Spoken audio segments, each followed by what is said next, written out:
Kami selalu mengucap syukur kepada Allah karena kamu semua dan menyebut kamu dalam doa kami. Sebab kami selalu mengingat pekerjaan imanmu, usaha kasihmu, dan ketekunan pengharapanmu kepada Tuhan kita, Yesus Kristus di hadapan Allah dan Bapa kita. Dan kami tahu, hai saudara-saudara yang dikasihi Allah, bahwa Ia telah memilih kamu, sebab Injil yang kami beritakan bukan disampaikan kepada kamu dengan kata-kata saja, tetapi juga dengan kekuatan oleh Roh Kudus dan dengan suatu kepastian yang kokoh. Memang kamu tahu bagaimana kami bekerja di antara kamu oleh karena kamu, dan kamu telah menjadi penurut kami dan penurut Tuhan. Dalam penindasan yang berat, kamu telah menerima firman itu dengan sukacita yang dikerjakan oleh Roh Kudus, sehingga kamu telah menjadi teladan untuk semua orang yang percaya di wilayah Makedonia dan Akhaya.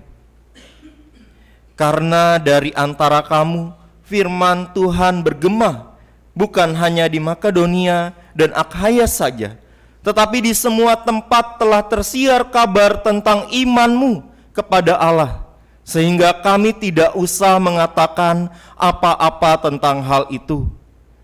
Sebab mereka sendiri bercerita tentang kami, bagaimana kamu sambut, dan bagaimana kamu berbalik dari berhala-berhala kepada Allah untuk melayani Allah yang hidup dan yang benar, dan untuk menantikan kedatangan anaknya dari sorga yang telah dibangkitkannya dari antara orang mati, yaitu Yesus yang menyelamatkan kita dari murka yang akan datang. Demikianlah firman Allah. Yang berbahagia ialah mereka yang mendengarkan firman-Nya dan yang memeliharanya dalam hidup sehari-hari. Haleluya.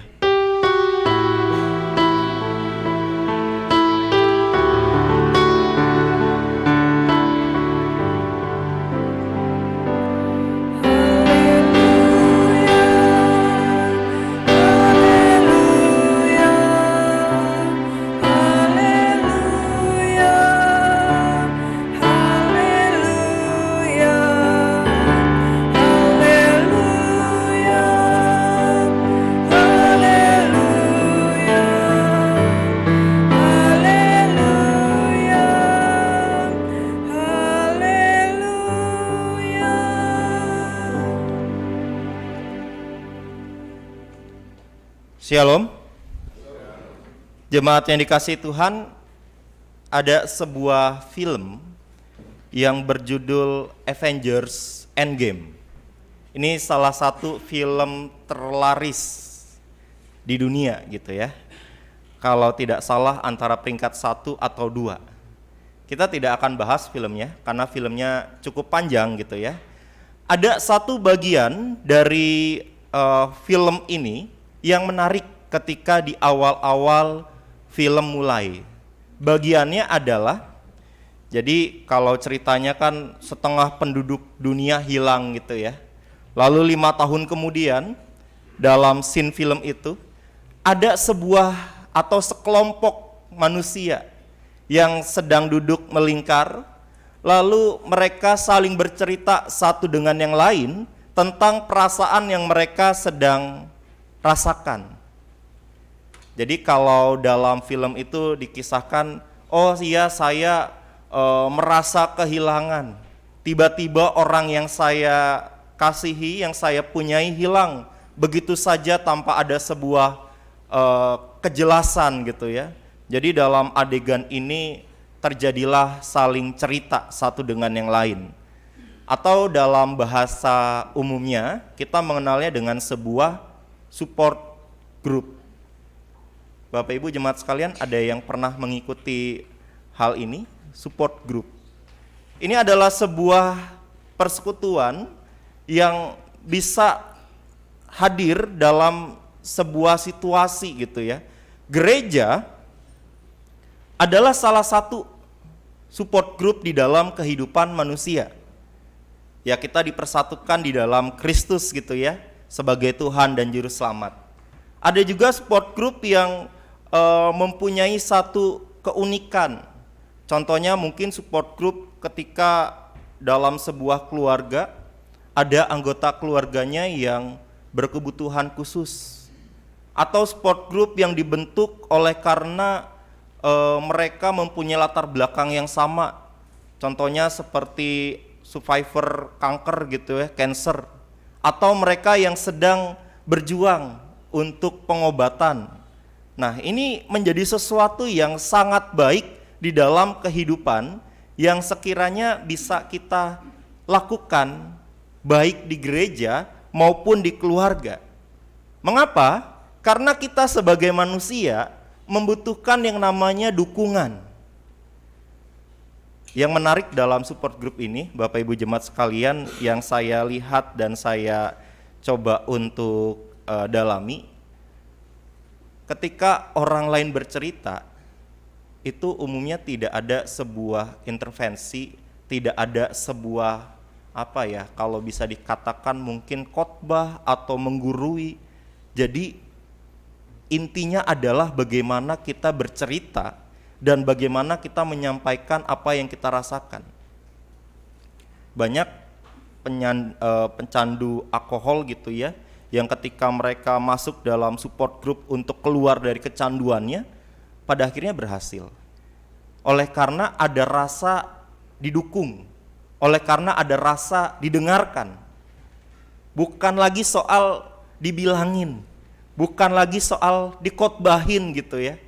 Karena tahu ketika masuk dalam support group ini, hal yang ingin saya dapatkan bukan soal dikhotbahin, bukan soal diajarin, tapi bagaimana dukungan itu hadir di dalam kehidupan yang saat ini sedang terpuruk. Ini adalah salah satu fungsi atau peran support group di dalam kehidupan pribadi maupun persekutuan.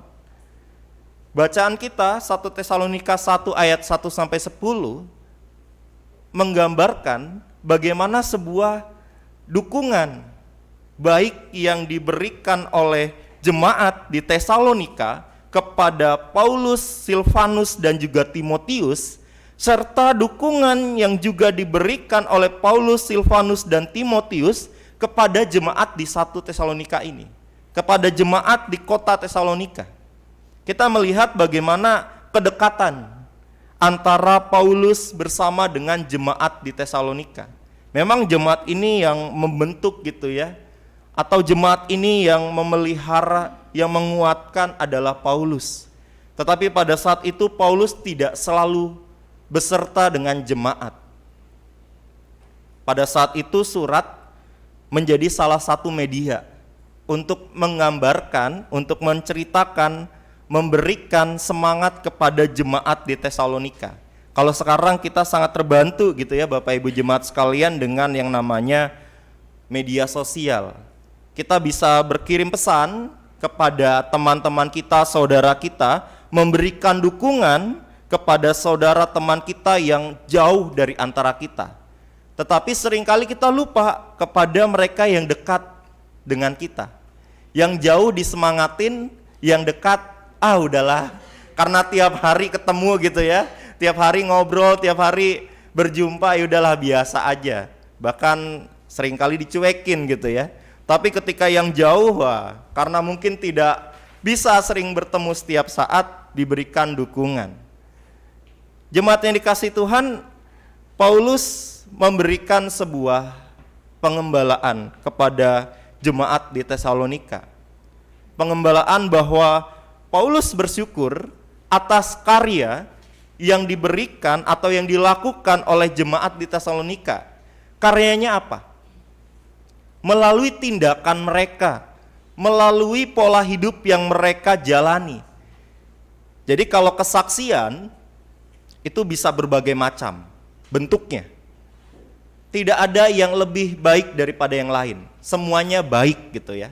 Kesaksian yang diberikan oleh jemaat di Tesalonika adalah kesaksian yang dapat didengar, dirasakan dan juga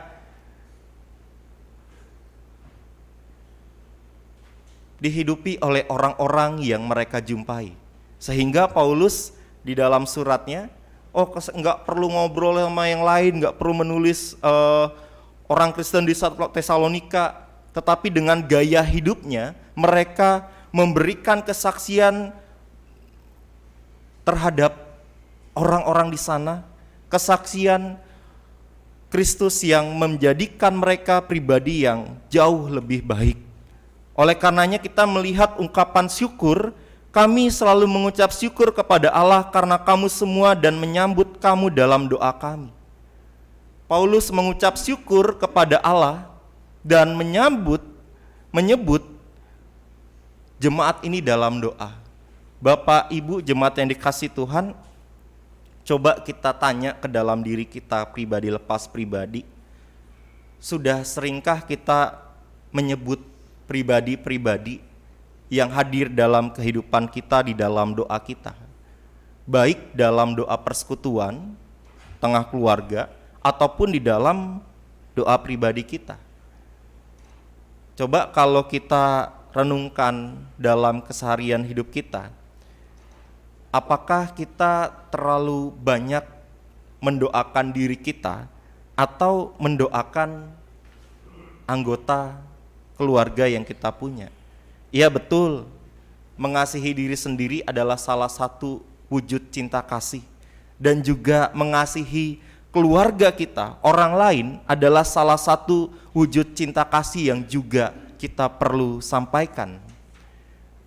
Terkadang ungkapan cinta itu memang perlu disampaikan, baik secara langsung maupun tidak langsung. Tidak langsungnya di dalam doa. Kita tidak tahu, Bapak Ibu jemaat sekalian, dalam sebuah pergumulan yang kita alami, berapa kali kita merasa bahwa keluarga yang kita punyai bukan menjadi pribadi yang mendukung kita, tetapi juga kita bisa merasakan jangan-jangan bukan dukungan tetapi sebuah tekanan. Kalau dalam warta jemaat saya menggambarkan seperti pendukung sepak bola, Bapak Ibu jemaat sekalian. Ketika pemain bermain di hadapan puluhan bahkan ratusan ribu orang gitu ya, yang mendukung dirinya, ini bisa jadi dukungan yang positif, bisa jadi sebuah tekanan dalam diri kita. Ketika kita mendapat dukungan, kita bisa menjadi lebih semangat, bisa menjadi lebih kuat di dalam menjalani hidup. Tetapi dalam dukungan yang sama, kita juga bisa merasakan sebuah tekanan dalam hidup kita. Ya contoh sederhananya, saat orang tua mengatakan kepada anak, "Dek, semangat ya, dapat nilai yang baik." Dapat nilai yang baik. Ini bisa menjadi dukungan yang positif ya, kalau kita merasakannya dengan diri yang positif. Oke, si anak kita jadi lebih giat dalam belajar. Tapi bisa juga malah jadi sebuah tekanan di dalam kehidupan anak kita. Waduh, orang tua mengharapkan mendapatkan nilai yang bagus. Ya sudahlah, melakukan hal-hal yang kurang baik, mencontek teman atau membuat salinan gitu ya, bisa menjadi sebuah tekanan. Oleh karena itu, dukungan perlu disertai dengan doa. Ini menjadi satu kesatuan yang sekiranya tidak terlepas, Bapak Ibu jemaat sekalian. Karena ketika kita berdoa, kita melibatkan Tuhan di dalam dukungan yang kita berikan. Contohnya seperti tadi supporter sepak bola. Kalau ada 2 supporter, keinginannya mau menang. Terus Tuhan kan denger ya doa kita. Terus Tuhan bingung gak tuh? Tuhan bingung gak tuh? Satu bilang minta menang, satu bilang juga minta menang gitu ya. Doanya sama. Nah, mungkin doanya perlu juga dibarengi dengan sebuah keikhlasan, kepasrahan kepada Tuhan. Baik menang maupun kalah, Tuhan yang atur. Tuhan yang berikan.